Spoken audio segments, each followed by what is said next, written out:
उनको भी हिंदू ग्रंथों में ईश्वर का ब्रह्म का अवतार माना जाता है, लेकिन उन्होंने भी देखो गुरु बनाया। भौतिक विद्या के लिए उन्होंने संदीपनी ऋषि को उज्जैनी में गुरु बनाया। आध्यात्मिक विद्या के लिए गुरु दुर्वासा को उन्होंने अपना गुरु बनाया।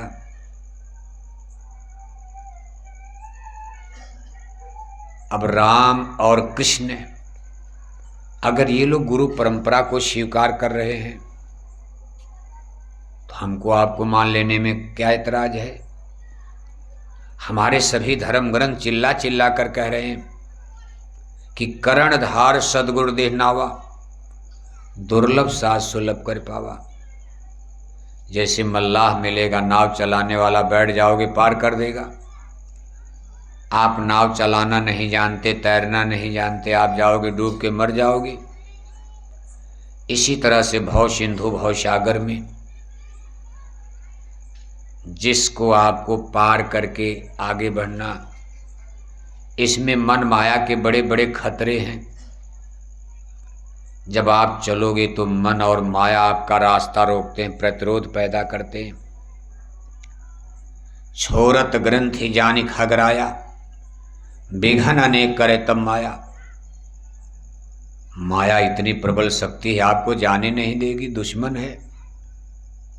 लेकिन अगर सद्गुरु रहेंगे तो माया को हरा देंगे, माया को थका देंगे, भगा देंगे, आपका रास्ता क्लियर हो जाएगा। जैसे कोई दुश्मन आपको मारने के लिए आ रहा है, आप कमज़ोर हो, लेकिन कोई आपकी मदद कर दिया, उसको मार डाला, आप निकल जाओगे, बच जाओगे। ऐसे ही सतगुरु आपकी रक्षा करते, क्योंकि ऊपर चलना है, भगवान के यहाँ चलना, तब तो मुक्ति मिलेगी। भगवान कोई समुंदर में, जमीन में तो है नहीं। भगवान का, परमात्मा का देश तो बहुत ऊंचाई पर है, ब्रह्मांड में, यूनिवर्स में, और उन्हीं की अंश आत्मा है। कितने युग युग से यहाँ फंसी पड़ी है, जान जन्म मरण में, 4 खान 84 में आकर 4 लक्ष्य 84 योनि भ्रमत ये जीव अविनाशी। आत्मा तो अजर अमर है, शरीर तो जन्मता है, मरता है। आज है, कल आग में जलकर मिट्टी, मिट्टी में मिलकर मिट्टी हो जाएगा। आपके पहले भी ये गांव था, इस गांव में कितने लोग पैदा हुए होंगे, और सब लोग इसी मिट्टी में देखो समा गए। लेकिन आत्मा तो अजर अमर है। भगवान श्री कृष्ण ने गीता में अर्जुन को समझाया कि भाई हमारा शरीर तो एक कपड़े के समान है, वह सांसी जीर्णानि जथा विहाय, ग्रहणाति नराणि नरो अपराणि, तथा विहाय शरीराण जीर्णा, ग्रहणाति आत्मानि नवानि देहि। जैसे कपड़े उतार कर हम लोग दूसरे कपड़े पहन लेते हैं, ऐसे समय आने पर हमारी स्पिरिट, स्पिरिट माने आत्मा, सोल, जीवात्मा, एक शरीर को त्याग करके दूसरी शरीर धारण करती। आत्मा अमर है। नैनम छिन्दन्ति शस्त्राणि, नैनम दहति पावक, न चैलम क्लेदयन्तापः, न शोषित मार्ता।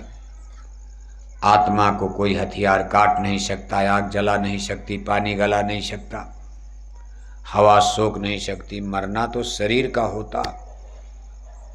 जैसे बिजली चली गई, सब बल्ब बुझ जाते, पावर, ऊर्जा, एनर्जी, बिजली अगर गई तो पूरे गांव में अंधेरा छा जाएगा। सबके कूलर, फ्रिज, फैन, पंखा, आटा चक्का, मशीन सब बंद हो जाएगा। ऐसे शरीर से आत्मा है तो शरीर की सारी मशीनरी काम कर रही है। आँख देख रही है, कान सुन रहा है, जबान बोल रही है, हाथ पैर हमारा आपका चल रहा है। इसमें से आत्मा निकल गई, आँखों का देखना बंद, कानों का सुनना बंद, जबान का बोलना बंद है, हाथ पैर का हिलना डुलना बंद है। तब इस शरीर को डेड यानी मुर्दा कहा जाता, और आप जल्दी जल्दी ले जाओगे कहीं नदी के किनारे, कहीं पेड़ के नीचे आग में रख करके जला देते हो। शरीर का खेल खत्म हो जाता, आत्मा को थोड़ा कोई जलाता। आत्मा तो निकल करके उड़ गई, आत्मा को सिपाही लेकर गए। अब हम आप क्या करते हैं? जलाने के बाद शरीर को जला डालते हैं। और आत्मा के बारे में हिंदू लोग क्या कहते हैं, मुसलमान भी कहते हैं, लेकिन इसमें कोई मुसलमान नहीं बैठा। आप सब लोग हिंदू धर्म को मानने वाले बैठे हो। हिंदू धर्म में क्या कहा जाता, मरने के बाद शरीर को तो जला देते।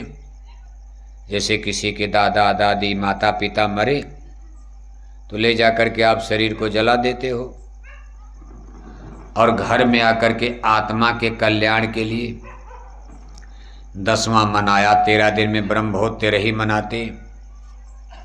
पूरे गांव जवार में एक नोटिस सूचना भेजी जाती। हिंदू लोग कागज पर लिख करके भेजते हैं कि मेरे पूजनीय पिताजी का क्या हो गया, क्या हो गया, क्या लिखते चिट्ठी में? नरकवास। लिखेंगे मेरे पूजनीय पिताजी का क्या हो गया, स्वर्गवास। माताजी मर गई तो चिट्ठी भेज दिया स्वर्गवास। अब ये तो हम आप कहते हैं। अगर इसी तरह सब लोग स्वर्ग चले गए तो आपके पूरे इस बनासकांठा जिले में, पूरे गुजरात में कोई नरक गया होगा? आज तक किसी ने ये नहीं कहा कि मेरे पिताजी का नरकवास हो गया। आप अपने दादा पिता के मरने के बाद उनकी घर में फोटो टांगते हो, नीचे लिखते हो कि स्वर्गीय दादाजी।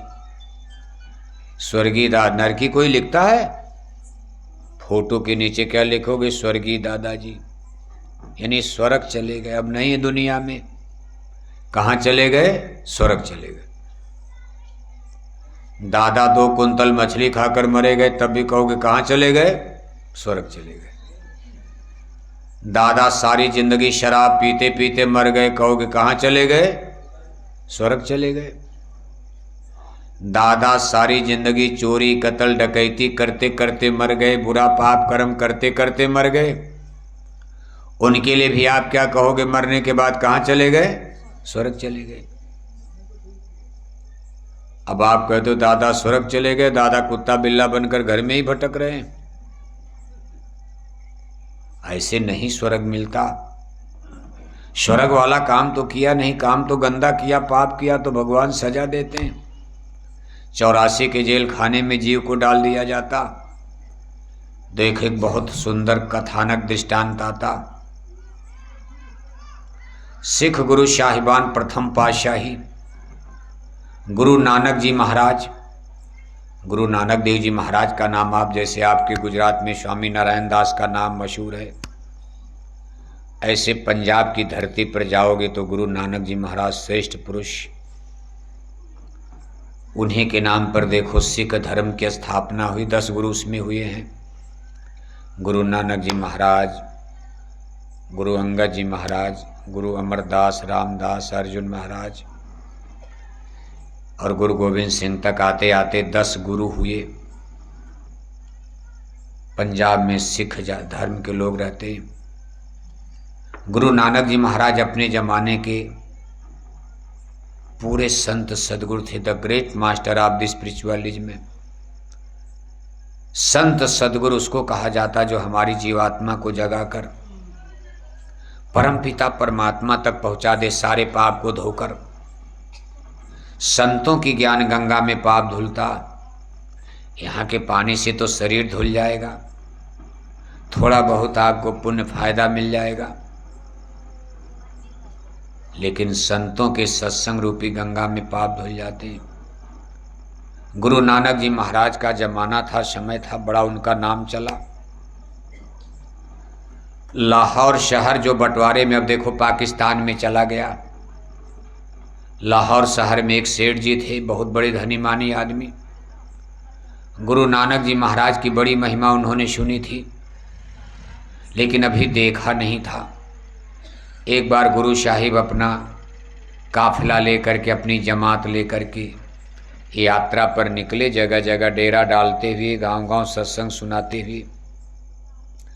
लाहौर शहर के करीब एक गांव में डेरा डाल दिया। आज जैसे आज हम लोग आपके गांव में डेरा डालें।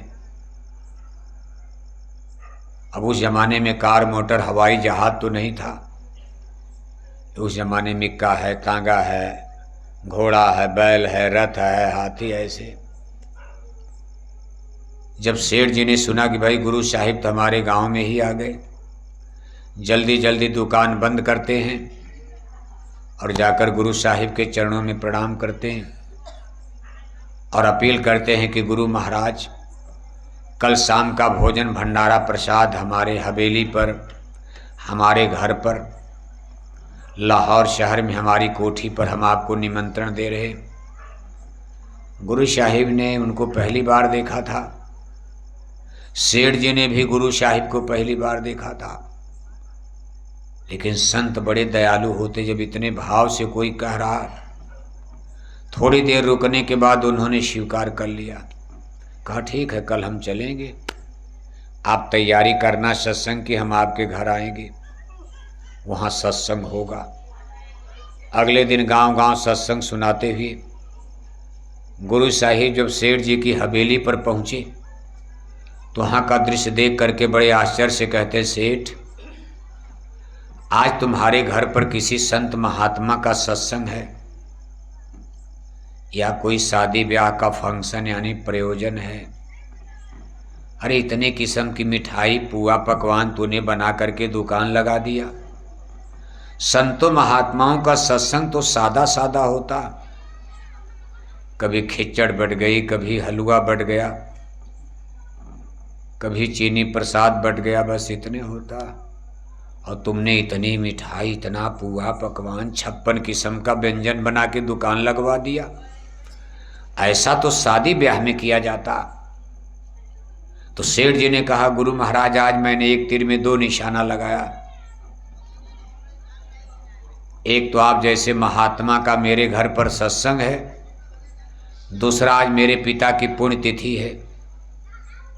कहा तुम्हारे पिता हैं कहाँ? कहा महाराज कई साल पहले मर करके पितर लोग स्वर्ग चले गए, उनकी याद में मैं हर साल ये भंडारा करता हूँ इसी तारीख पर। इसी तारीख में मेरे पिताजी मरे थे, हर साल मैं उनका भंडारा करता हूँ, पुण्यतिथि मनाता हूँ। ये सब भोजन प्रसाद मैं उनको अर्पण करता हूँ कि मेरे पिताजी भूखे न रह जाएं।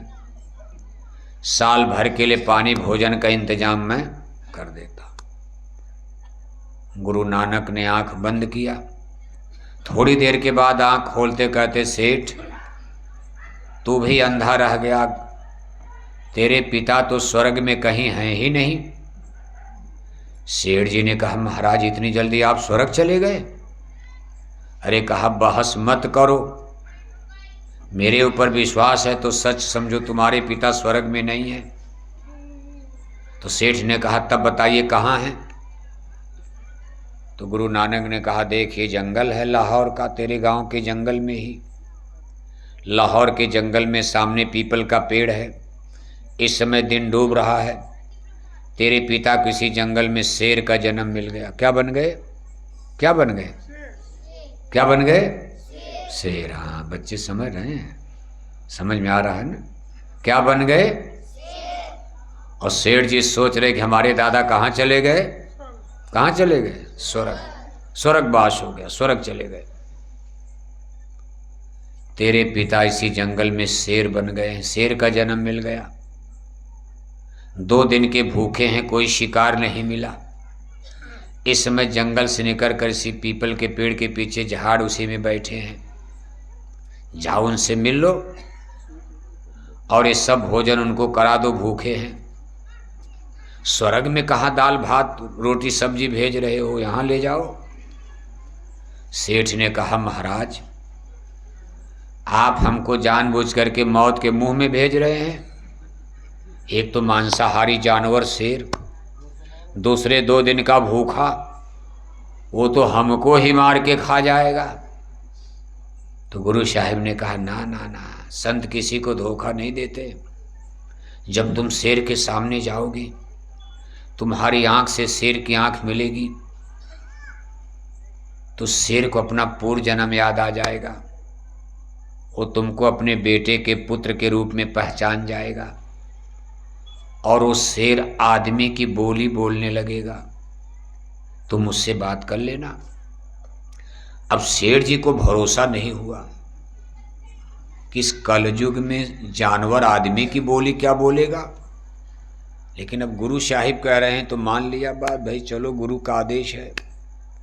भोजन पानी लेकर के जब गए, आदमी के आने की आहट जब शेर ने सुना तो गुर्राया जोर से, सेठ जी की तरफ दौड़ा। सेठ जी डर के मारे जमीन पर बैठ गए बेचारे कि अब तो जान गई, गुरु साहिब ने धोखा दिया। लेकिन देखते हैं जब आंख से आंख मिली तो शेर जैसे कोई पालतू कुत्ता अपने मालिक की गोद में सर रख करके बैठ जाता, पूंछ हिलाने लगता, ऐसे शेर बिल्कुल शीतल ठंडा नॉर्मल हो गया और अपना सर सेठ जी की गोद में रख करके बैठ गया, पूंछ हिलाने लगा। और शेर आदमी की बोलनी बोलने लगा और रोते हुए शेर कहता कि बेटा बेटा, इस जन्म में मुझको बड़ी तकलीफ है। मैं लाहौर शहर का कितना बड़ा सेठ था, लेकिन आज मुझको शेर का जन्म मिल गया। 2 दिन का भूखा हूँ।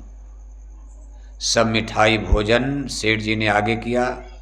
उनको देख करके ताज्जुब हुआ कि एक मांसाहारी जानवर शेर सब मिठाई सब भोजन खा गया।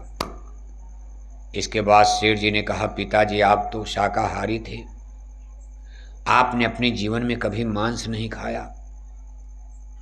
आप हर की पौड़ी हरिद्वार गंगा मैया पंजाब से चलकर पैदल पैदल, तब लोग पैदल चलते थे, जैसे आज महाकुंभ में आज देख रहे हो इतनी भीड़ क्यों हो गई। अगर आज सड़कें अच्छी न होती, ट्रेन कार मोटर का जमाना न होता, तो गुजरात से कितने लोग प्रयागराज इलाहाबाद जाते। एक गातांगा पैदल राजा महाराजा जाते रथ घोड़ा से।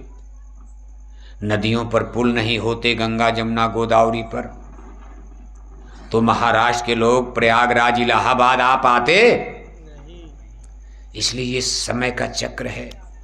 हवाई जहाज है, हेलीकॉप्टर है, सबके घर में कार है। वहां सबसे बड़ा जाम तो कार मोटर ने लगा दिया।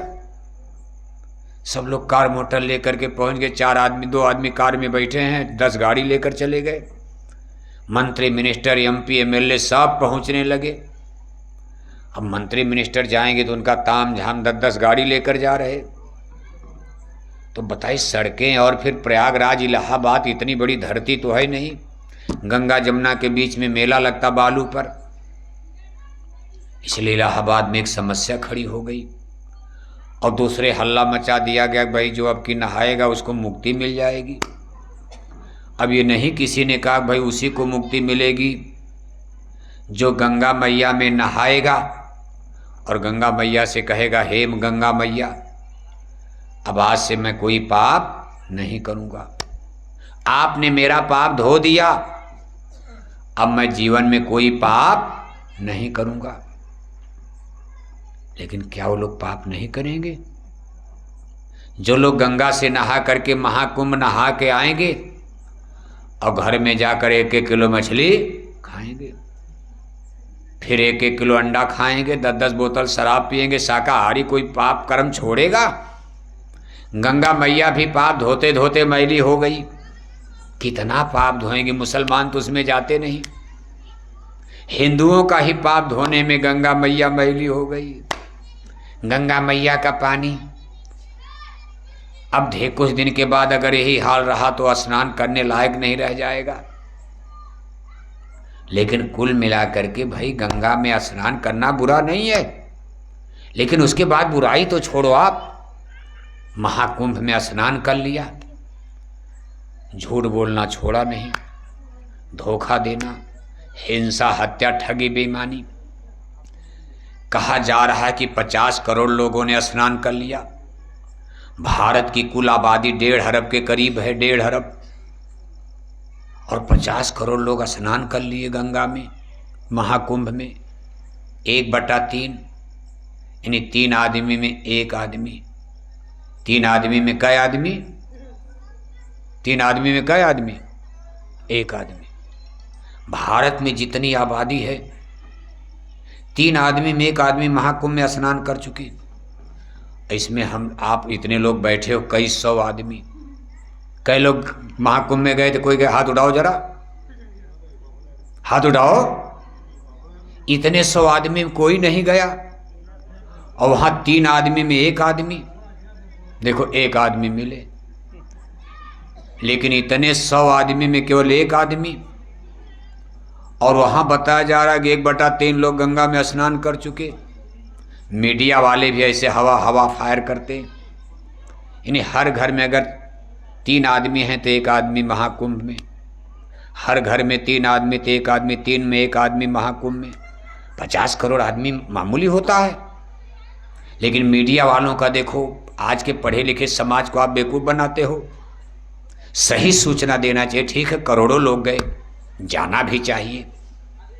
ये भारत की धर्म संस्कृति, हमारा इतिहास है, थाती है। लेकिन अनाप शनाप सूचना देकर के जनता को परेशान कर देते हो आप। आपको ये कहना चाहिए भाई महाकुंभ में आओ, नहाओ, लेकिन मछली छोड़ देना। अब ये नहीं कि मंदिर में टन टन घंटा बजाए जा रहे, हरे रामा हरे कृष्णा कीर्तन गाए जा रहे, पूरे माथे भर चंदन तिलक टीका लगाए जा रहे, गंगा गोदावरी महाकुंभ नहाए जा रहे, अखंड रामायण पढ़े जा रहे, जय श्री राम नारा लगाए जा रहे, और 1-1 किलो मछली खाए जा रहे, 10-10 बोतल शराब पिए जा रहे, 1-1 किलो अंडा खाए जा रहे। क्या धर्म जानोगे? क्या धर्म बचेगा बताओ आप? अंडा खाना सनातन धर्म है? शराब का पीना सनातन धर्म है?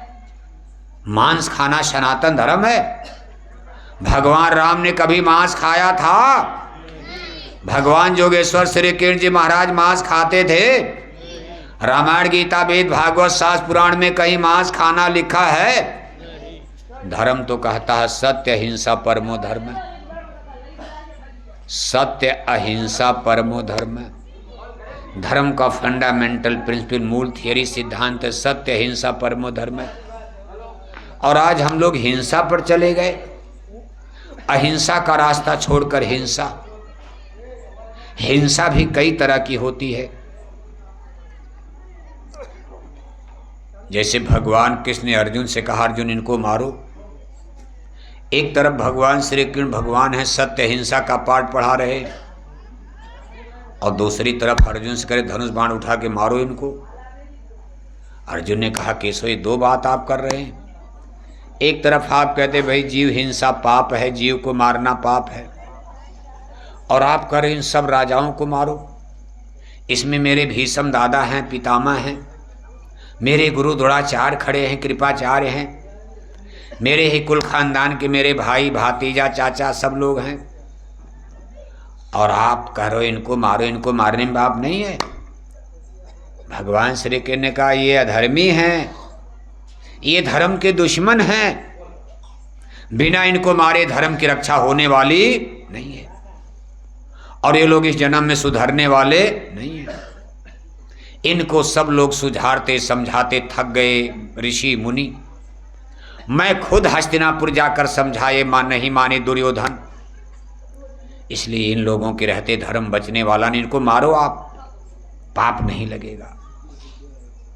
जैसे आपको कोई शेर दौड़ा रहा, आपके हाथ में बंदूक है, उठा के बंदूक मार दो, आपकी जान बचेगी, गांव की जान बच जाएगी।